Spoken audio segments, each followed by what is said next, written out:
hike is meant to be an escape, fresh air, scenic views, and the thrill of adventure. It's a moment to connect with nature, challenge yourself, and make memories that last a lifetime. But sometimes, the serenity of the trails hides unimaginable danger. In rare and horrifying cases, a day meant for exploration turned into a nightmare, leaving families, friends, and entire communities in shock. These are the moments where adventure and tragedy collided in the most chilling way possible. The 5 most disturbing hiking deaths ever recorded. It was February 1959, deep in the remote northern Ural Mountains of the Soviet Union, a region so isolated that even seasoned locals rarely ventured into it during winter. 9 experienced hikers, most of them engineering students from the Ural Polytechnic Institute, set out on what was supposed to be a challenging but manageable expedition. They were young, disciplined, and highly trained, accustomed to brutal weather and survival conditions. Their goal was to earn the highest certification for long-distance winter trekking. Confident in their skills, they pushed forward into a landscape of endless snow, howling winds, and sub-zero darkness, unaware they were heading toward disaster. When the group failed to return on schedule, concern slowly turned into panic. Weeks passed before a search party could even be organized, delayed by the harsh terrain and severe weather. When rescuers finally reached the campsite, what they found was deeply unsettling. The hikers' tent stood partially buried in snow, but it wasn't collapsed or destroyed. Instead, it had been slashed open from the inside. Whoever had been inside hadn't fled through the entrance. They had cut their way out in a frantic escape. Their boots, coats, food, and equipment were still neatly inside, as if they had abandoned everything in a matter of seconds. Outside, the snow appeared strangely undisturbed, showing only faint footprints leading downhill, some barefoot, others in socks, disappearing into the frozen darkness. As the search expanded, the bodies were discovered in stages, scattered across the slope and nearby forest. Some lay near a tree line where a small fire had once burned, their hands blackened and raw, as if they had clawed at bark in desperation. Others were found weeks later, buried beneath meters of snow in a ravine. Several hikers had died from hypothermia, the quiet and merciless killer of extreme cold. But others showed injuries that made even hardened investigators uneasy. Fractured skulls, crushed ribs,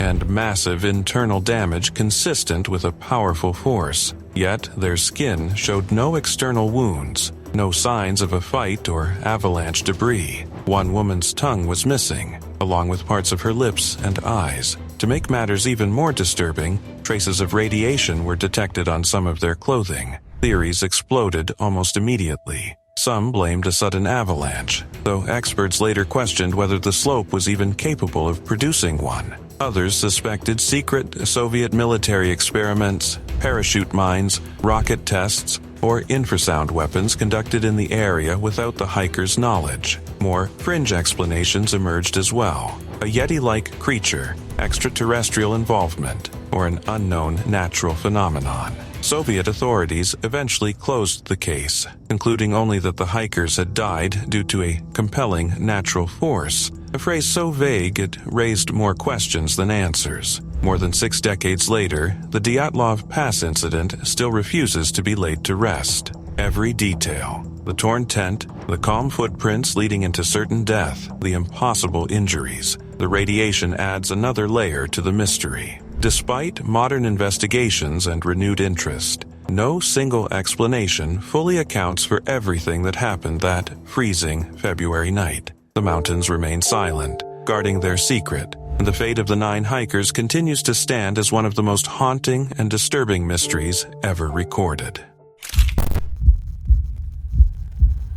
Blood was pouring out of Alexander's eyes, and he was also foaming at the mouth. Ludmila ordered the others to turn back around and help. Ludmila checked his pulse and realized that his heart had stopped. August 1993, the remote and wild Khamar-Daban mountains in southern Siberia. 7 hikers from Kazakhstan, led by the seasoned instructor Lyudmila Korovina, set out on what was meant to be a challenging but safe summer expedition. Korovina, an accomplished mountaineer and master of sports in hiking, had led numerous students through Siberia's rugged landscapes. Her experience gave the group confidence. They believed the mountains, though harsh, could be conquered with skill and preparation. The journey began smoothly. The hikers followed rivers, crossed ridges, and scaled peaks, their spirits high. The weather seemed on their side at first, and the first 2 days were better than expected. They even made excellent time ascending Retranslator Peak, laughing and sharing stories around their campfires. Korovina's careful planning gave them a sense of security,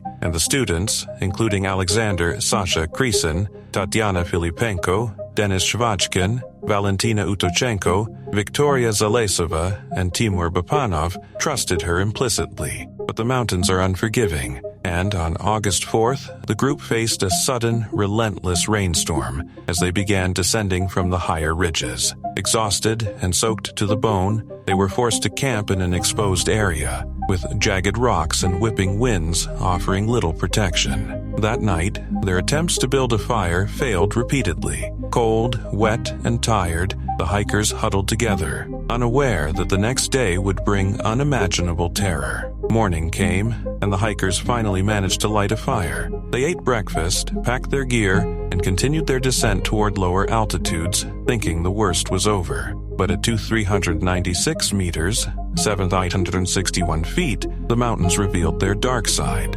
Krisin, trailing at the back, suddenly screamed. His eyes and ears bled. Broth poured from his mouth, and his body convulsed violently before he collapsed into the snow. Korovina rushed to his side, trying desperately to revive him, but the same fate struck her in an instant. She fell atop Krisin, unable to breathe, shaking violently as though gripped by an invisible force. The terror spread through the group like wildfire. Filipenko reached Korovina first, only to collapse, clawing at her throat and bashing her head against a rock. Zalesova and Bapanov ran, only to be overtaken by the same sudden affliction, vomiting blood, tearing at their clothes, and falling lifeless into the snow. Shvachkin managed to run a short distance but was soon overcome. Only Utochenko, a young and resourceful hiker, survived the immediate attack. Using every ounce of courage, she ran down the mountain, eventually setting up a temporary shelter under tree cover for the night.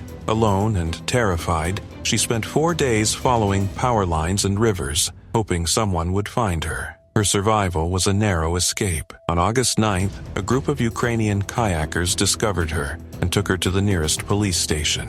She was so traumatized that she could not speak for several days. The official search operation did not begin until August 24th, nearly 3 weeks after the disaster, due to delays in reporting and logistical challenges in reaching the remote region.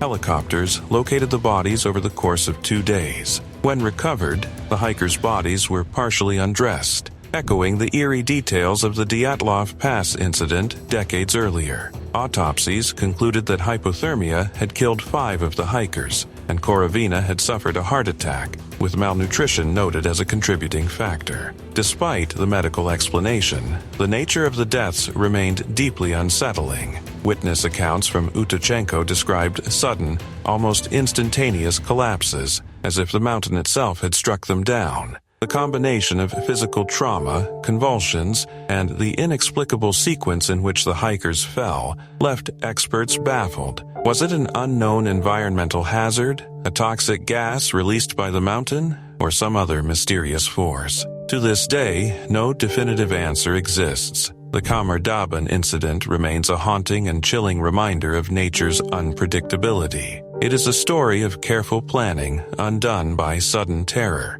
A tragedy where skill and preparation offered no protection, and a haunting echo of another Siberian mystery. For those who study it, the mountains do not just represent beauty, they hold secrets that can strike with deadly precision. Blows it up there, Jeff. We've got reports of 60-mile-an-hour winds, visibility of maybe 20 feet. It's a whiteout up there. May 1986, the majestic Mount Hood in Oregon, towering over the landscape as the state's highest peak and one of the most frequently climbed mountains in the world. A group of teenagers, along with their teachers and guides, set out early one Sunday morning for a required school hike, a final test of survival skills as part of the school's base camp curriculum. The students were prepared, or so they thought, layers of clothing, 3 pairs of socks, sandwiches tucked into backpacks, and axes in hand. What they lacked were essentials for survival in a storm: insulating blankets, overnight gear, and an awareness of the danger brewing above them. Ironically, at least 4 other groups from Portland had canceled similar hikes in the days prior because of ominous weather reports, but this group pressed on.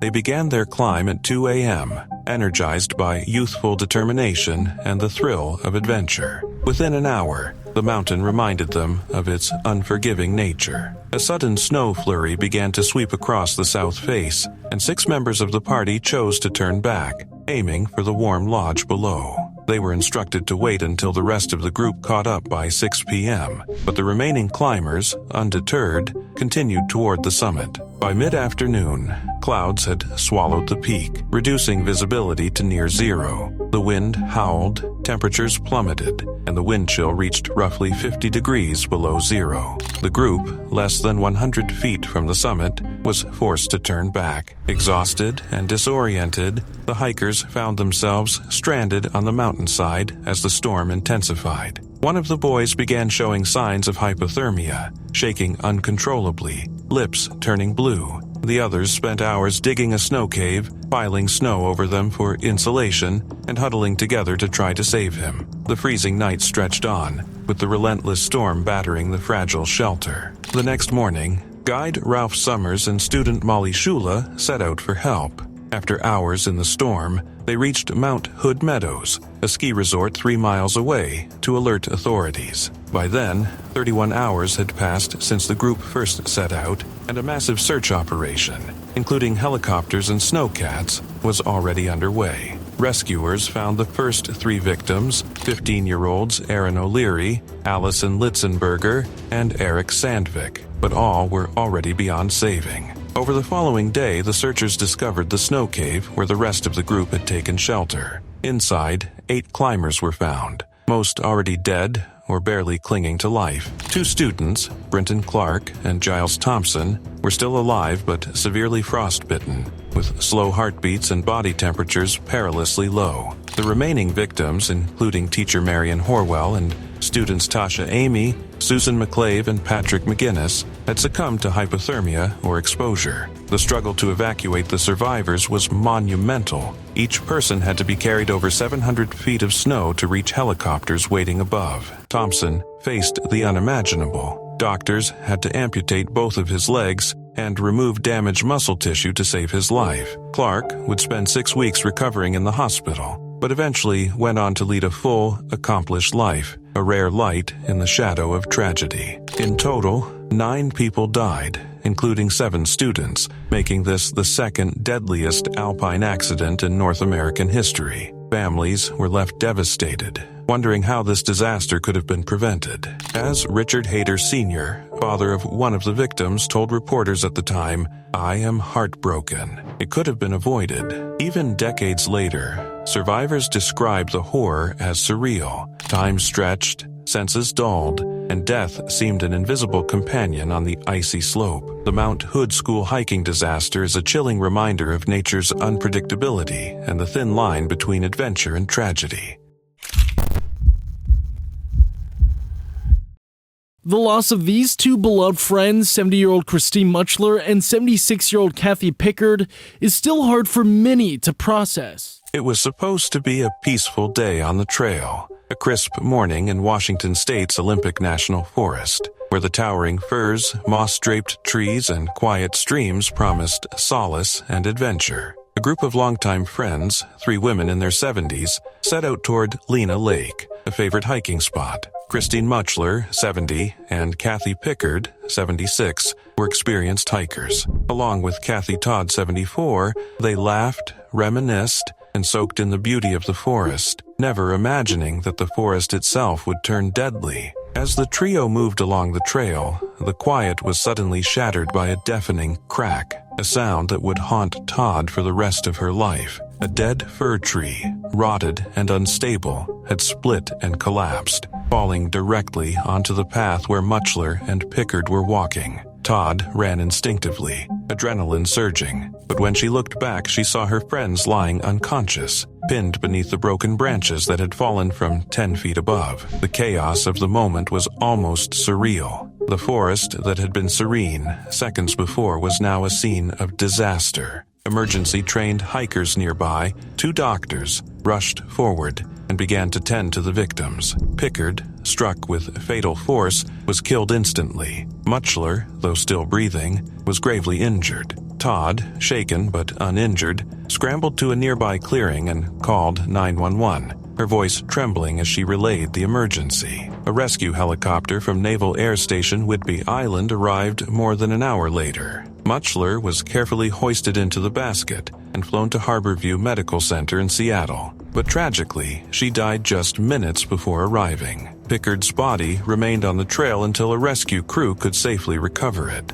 For the hiking community and friends of the women, the loss was both shocking and heartbreaking. The 3 women had shared decades of friendship, adventures, and laughter. Friends described them as a light, happy, active, energetic, and always ready for fun. They were the kind of people who brought joy wherever they went, who filled the back of buses with laughter during ski trips, and whose love of the outdoors had kept them healthy and vibrant. What made this tragedy particularly haunting was its suddenness. Unlike a storm or a misstep on a cliff, there was no warning, no sign that a tree, standing proudly along a familiar trail, could turn lethal in an instant. The Olympic National Forest had claimed lives in the blink of an eye, leaving the hiking community to grapple with the chilling reality that nature's dangers are sometimes hidden in plain sight. The deaths of Christine Muchler and Kathy Pickard serve as a stark reminder. Even familiar paths can hold unexpected peril, and every step in the wilderness carries both wonder and risk.